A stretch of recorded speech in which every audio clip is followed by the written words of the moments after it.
حاضرین، آج کا موضوع ہے پاکستان اور انقلاب۔ کچھ عرصے سے باتیں ہو رہی ہیں اور خاص طور پہ جب پاکستان کے وزیر اعظم صاحب نے بھی کہا کہ پاکستان میں خاموش انقلاب آ رہا ہے، کوائٹ ریولوشن آ رہا ہے، جس پہ ایک بحث جو ہے وہ شروع ہوئی کہ کیا پاکستان جو ہے اس میں انقلاب آ سکتا ہے، اور انقلاب ہوتا کیا ہے؟ انقلاب ایک تبدیلی کا نام ہے، ایک بنیادی تبدیلی، سماجی تبدیلی، سیاسی تبدیلی، اقتصادی تبدیلی، نظریاتی تبدیلی، اور دنیا میں تو بے شمار انقلاب آئے ہیں۔ انقلاب جو ہوتا ہے وہ اپنے ساتھ تشدد، ہلاکتیں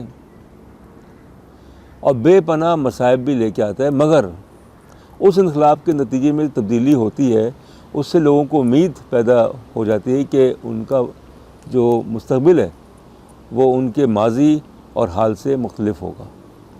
تو کیا پاکستان جو ہے جس میں 20 کروڑ 22 کروڑ لوگ بستے ہیں، کیا یہاں پہ انقلاب آ سکتا ہے؟ آپ 75 سال کی تاریخ اٹھا کے دیکھ لیں، کبھی کوئی انقلاب نہیں آیا۔ یہاں پہ صرف فوجی انقلاب آئے، جس کو کہتے ہیں فوجی بغاوت یا ملٹری کو، کہ جمہوری حکومتوں کو تختہ لوٹنا، وہ انقلاب۔ اور کون سا انقلاب آیا ہے اس ملک میں؟ اور انقلاب کے لیے کم از کم 4 چیزیں ضروری ہوتی ہیں جو عوام میں پائی جانی چاہیے۔ پہلی بات تو یہ ہے کہ عوام جو ہیں وہ جد و جہد کرنے کے لیے اور قربانی دینے کے لیے تیار ہوں، ایک اچھی تبدیلی کے لیے جو کہ ان کی زندگیوں کو بدل دے۔ تو جب عوام میں وہ جذبہ ہی نہیں ہے، نہ صلاحیت ہے، تو انقلاب کیسے آ سکتا ہے؟ انقلاب جو ہوتا ہے وہ خود بخود تو نہیں آتا، اس کے لیے جد و جہد کرنی پڑتی ہے، اور جد و جہد کا جو عنصر ہے وہ میرے خیال میں ہماری ثقافت، ہمارے کلچر سے مطابقت نہیں رکھتا، وہ اس سے عاری ہے۔ تو ایک تو یہ چیز ہو گئی۔ دوسری چیز ہے قیادت۔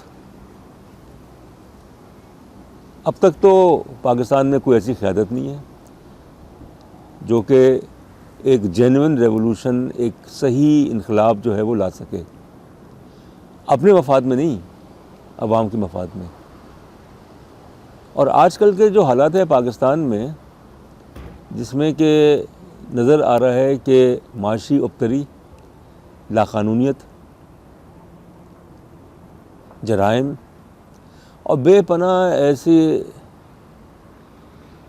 ایشوز جس سے پاکستانی معاشرہ جو ہے وہ زوال کا شکار ہے، مہنگائی اس کے علاوہ ہے، بدعنوانی، تو اس سے اچھی صورتحال تو کوئی ہو ہی نہیں سکتی انقلاب کے لیے۔ مگر قیادت جو ہے وہ ہے ہی نہیں۔ اور قیادت کیا ہوتی ہے؟ قیادت وہ ہوتی ہے جو اپنا ذاتی مفاد جو ہے اس کو پس پش رکھے، گروہی مفادات کو پس پش رکھے، اور انقلاب لانے کے لیے قربانیاں دے، لوگوں کو تیار کرے جد و جہد کے لیے، جیسے کہ فرانسیسی انقلاب، جس نے جو فرانس میں جو بادشاہت تھی اس کا تختہ لوٹ دیا، تو اس بادشاہت جو ہے اس نے عوام کا استحصال کیا ہوا تھا۔ روسی انقلاب 1917 کا، کمیونسٹ ریولوشن اس کو کہتے ہیں، اس کا بھی یہی مقصد تھا۔ امریکی انقلاب 1776، جس کا مقصد برطانیہ سے، سلطنت برطانیہ سے آزادی حاصل کرنا تھا۔ ماؤ زے تونگ کا چینی انقلاب، ایک ایسا انقلاب جس میں لاکھوں افراد نے شرکت کی، لانگ مارچ ہوا اور ایک استحصال زدہ نظام جو ہے اس کا خاتمہ کر دیا گیا، عوامی جمہوریت چین وجود میں آیا۔ ایرانی انقلاب 1979 کا، اس کا بھی مقصد یہ تھا کہ تبدیلی لائی جائے، ایک ایسی تبدیلی لائی جائے جو کہ دہائیوں کے استحصال زدہ نظام کو ختم کرے. اور بھی بے شمار ایسی مثالیں انقلاب کی. اور انقلاب جو ہوتا ہے وہ پرامن نہیں ہوتا. اگر ہم دیکھیں تو ہمیں اندازہ ہو جائے گا کہ پرامن انقلاب جو ہے اس سے پہلے اس معاشرے میں اور انقلاب آئے ہوں گے جس میں کہ لاکھوں افراد جو ہے وہ ہلاک ہوئے ہوں گے. تو یہ تو دوسری چیز ہے کہ قیادت نہیں ہے جو کہ انقلاب کے لیے راہ ہموار کر سکے. تیسری بات یہ ہے کہ جو پاکستان کے عوام ہیں، ظاہر ہم سب اس میں شامل ہیں، ان کے اندر جس کو ہم کہتے ہیں ڈی این اے یا جس کو جینز کہتے ہیں، اس سے یہ چیز ظاہر ہوتی ہے کہ یہ برائی کو قبول کرتے ہیں،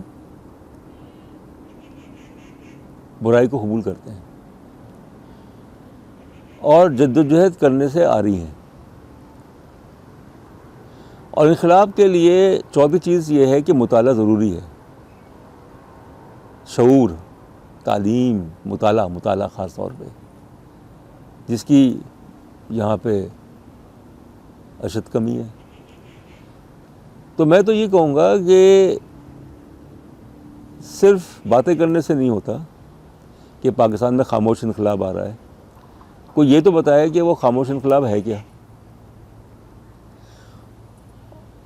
تو اس لیے تاریخ کا مطالعہ یہ بہت ضروری ہے انقلاب کو سمجھنے کے لیے. اور اس مطالعے کے نتیجے میں یہ بات عیاں ہو جاتی ہے کہ پاکستان کے 22 کروڑ عوام جو ہیں ان میں صلاحیت ہی نہیں ہے کسی قسم کے انقلاب کی. صرف مفروضے کی بنیاد پہ صرف باتیں کرنے کی حد تک یہ کہنا کہ انقلاب جو ہے وہ ہمارے مسائل کا حل ہے. مگر بات یہ ہے کہ وہ انقلاب جو ہے جس کا وہ حوالہ دے رہے ہیں، جس کے بارے میں وہ لوگوں کو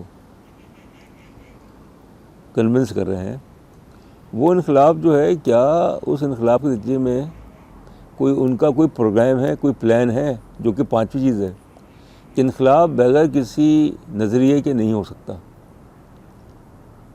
اسلامی انقلاب کی بات کی جاتی ہے. کچھ جماعتیں ہیں، سیاسی جماعتیں پاکستان کی جو کہ اسلامی انقلاب، مگر یہ وہ لوگ ہیں جو منافق ہیں. ان کا مقصد اسلام آباد ہے، وہاں پہنچنا ہے، وہاں پہ اقتدار پہ قبضہ کرنا ہے. ان کا مقصد جو ہے وہ اسلام کے جو اصول جس میں کہ انصاف، محنت، دیانتداری، ایمانداری، اس سے صفائی، نظم و ضبط، اس سے ان کا دور کا واسطہ نہیں ہے.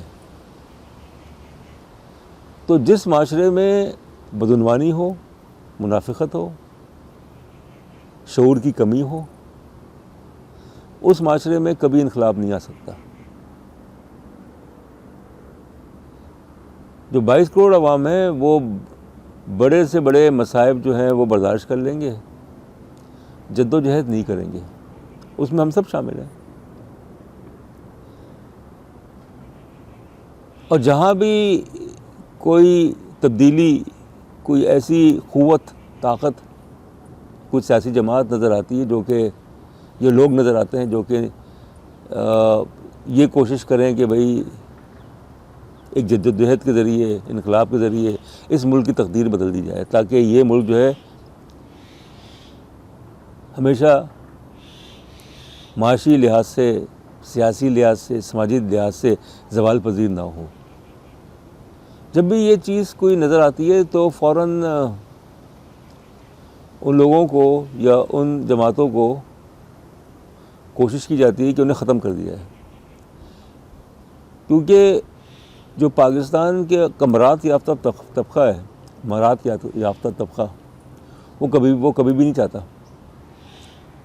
کہ اس ملک میں ایسا انقلاب آئے جو کہ بدعنوانی کو، ناانصافی کو، استحصال کو، معاشی ناہمواری کو، اخلاق پروری کو جڑ سے اکھاڑ پھینکے. اور یہی عوام بھی چاہتے ہیں. عوام کا بھی یہی ہے کہ وہ جس کو ہم کہتے ہیں انگریزی میں اسٹیٹس کو، کہ اسٹیٹس کو رہے، چاہے ملک جو ہے وہ ڈوب جائے، قرضوں میں ڈوب جائے، چاہے ملک جو ہے وہ اس کی دنیا میں کوئی عزت نہیں ہو، وہ محکوم رہے. تو میں نہیں سمجھتا، آخر میں یہ کہوں گا کہ پاکستان جو ہے وہ ایک لیبارٹری تو ہو سکتی ہے، ایک تجربہ گاہ ہو سکتی ہے جس میں لوگ جو ہے وہ بحث کریں انقلاب کے بارے میں، مگر جہاں تک